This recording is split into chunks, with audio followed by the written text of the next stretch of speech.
Review with me for tomorrow periodical test, fourth quarter.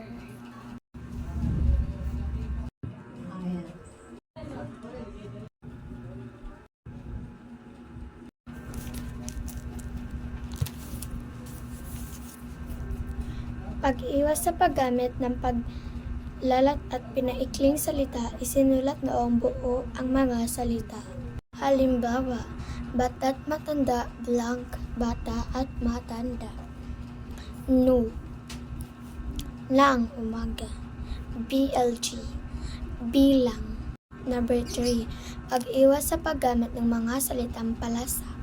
Halimbawa, datong, pera, wish ko type, hindi ko type, allows, wala.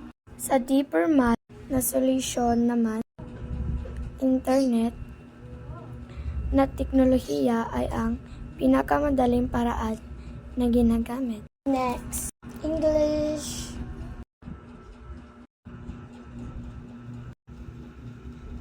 Lesson 3, Complex Sentence.